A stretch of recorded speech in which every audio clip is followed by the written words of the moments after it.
There are various descriptions of the encounter between Caesar and Cleopatra. One report states that she snuck into the palace alone at night.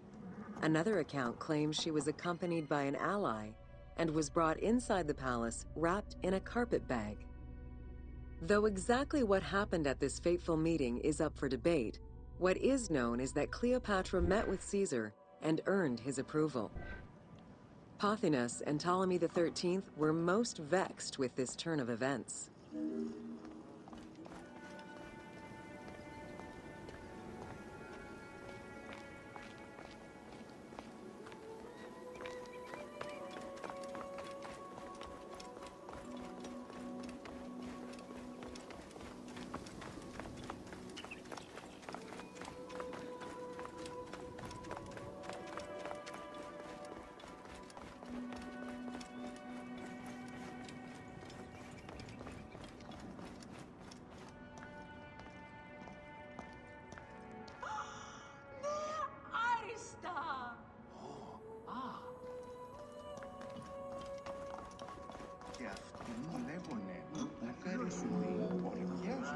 With Cleopatra finally present, Caesar chose to act as mediator between the siblings in the hopes of a peaceful resolution. It did not take long for things to sour. During a banquet given to celebrate the reconciliation, there was an assassination attempt on Caesar. It was the Roman leader's own barber who thwarted the attack. Once it was revealed that the king's regent, Pothinus, had ordered the attack, Caesar had him executed. He then placed the young king under guard.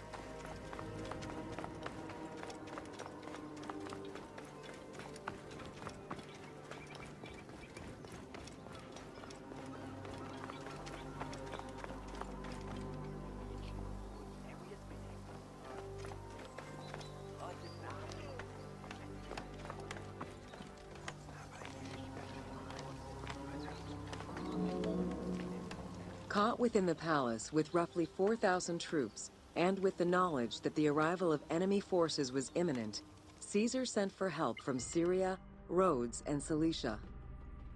He ordered his men to dig a ditch around the palace and build a wall leading to the harbor. This would ensure Caesar's access to the sea.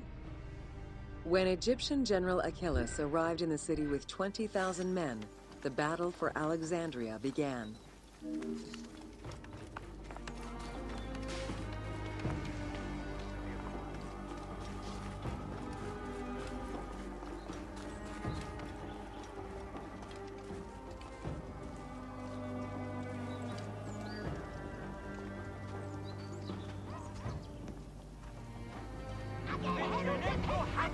With so few men at his disposal, Caesar could not risk a battle just yet.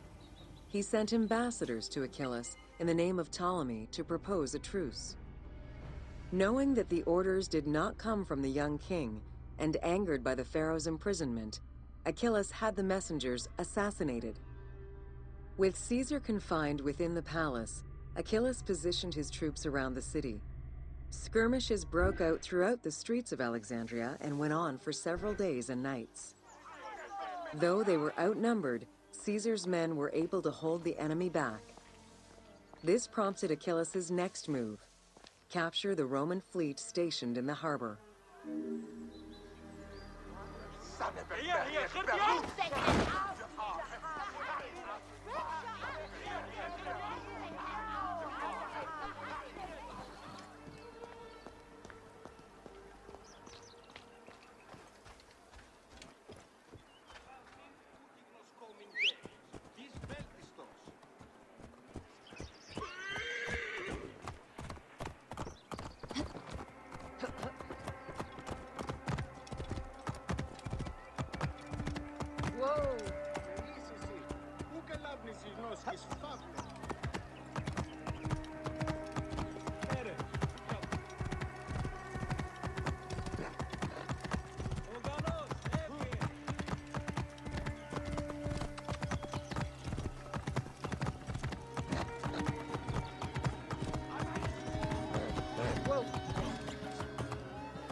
Although the palace offered protection, losing the port meant the end of help and supplies.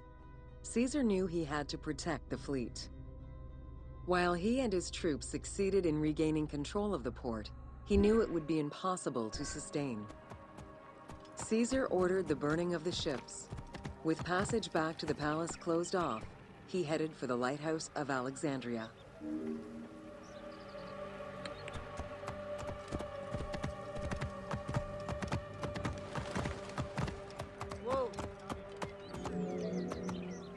Fighting their way through the Egyptian troops, Caesar and his men eventually reached Pharos Island. There, they took refuge within the lighthouse. With easy access to the open sea, Caesar was able to send messages to his allies requesting reinforcements and more supplies.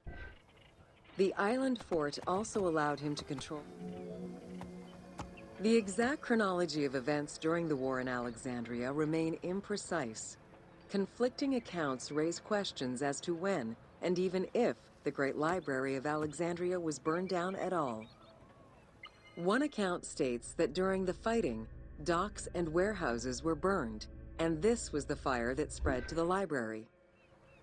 In another account, when Achilles cut off the harbor, Caesar had to leave the safety of the palace to defend his ships.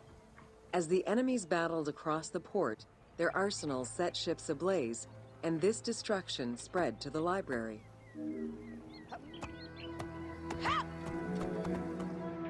In either case, the Great Library was not completely destroyed.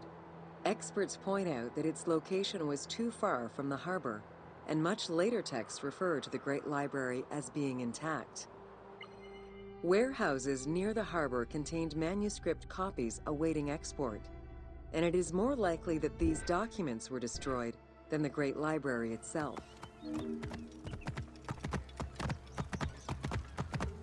Whoa. Yeah.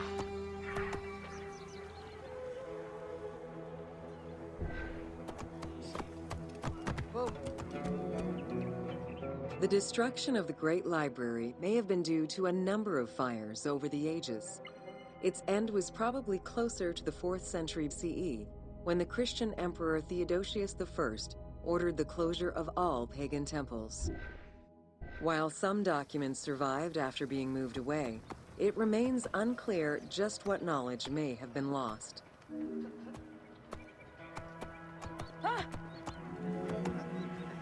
Where there are accounts of Achilles being in control of the battle against Caesar, it appears that instead Cleopatra's sister, siding with her brother, had him killed and put her ally Ganymedes in his place.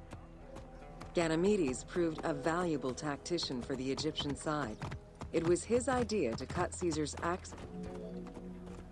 During the time of Ptolemy I, canals had been dug throughout Alexandria to provide fresh water. Ganymedes had his men take control of these canals.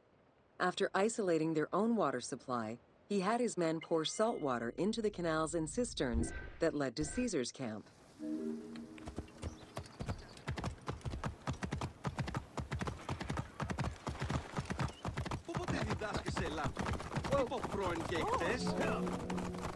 Panic erupted in Caesar's men. They wouldn't last long without fresh water. Recognizing that the porous limestone could help them, Caesar and his men dug wells to restore their water supply. Days later, the 37th Legion, comprised of Pompey's soldiers, arrived by ship.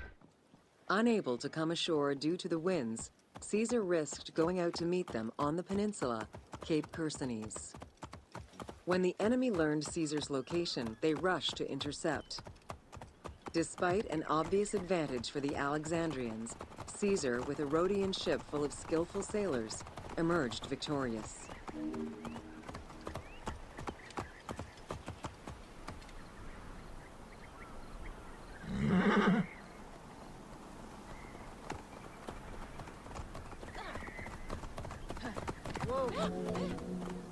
With help from the Allied ships, Caesar's victory enabled him to push the Egyptians back and secure the lighthouse.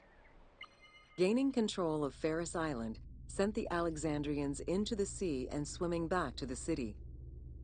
However, Caesar's fortification of the island didn't last long. The enemy regrouped and were set to storm the island. Panic-stricken, in spite of Caesar's encouragement, many of his men then fled their posts, either by ship or jumping into the sea. Whoa. Caesar attempted to retreat, but Port Eunostos' harbor was overrun with enemy ships, preventing escape. Reportedly, Caesar gathered his papers and leapt overboard in an attempt to swim to an allied ship farther out. Historian Cassius Dio claimed that Caesar would have drowned if he hadn't been able to remove his purple garment. Still, he managed to swim the distance and survive. The Alexandrians recovered the cloak and used it as a trophy to commemorate the Roman debacle.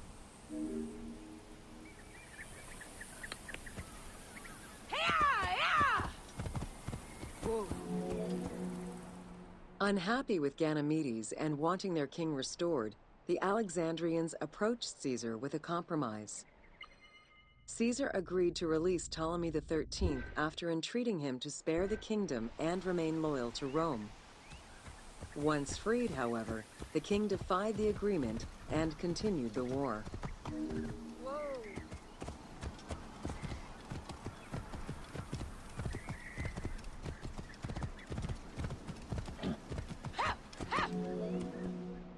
By this time, a faithful ally of Caesar's, Mithridates, arrived in Egypt, clashing with Ptolemy's troops at Pelusium. Outnumbering the enemy, Mithridates secured the region between Pelusium and Alexandria. Ptolemy, warned of Caesar's ally marching on Alexandria, sent his troops to prevent passage over the river.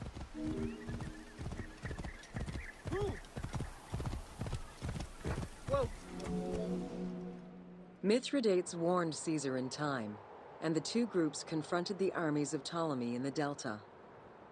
In the Battle of the Nile, the Romans gained the upper hand, sending the Egyptians fleeing. In the tumult and panic, King Ptolemy XIII drowned in the Nile.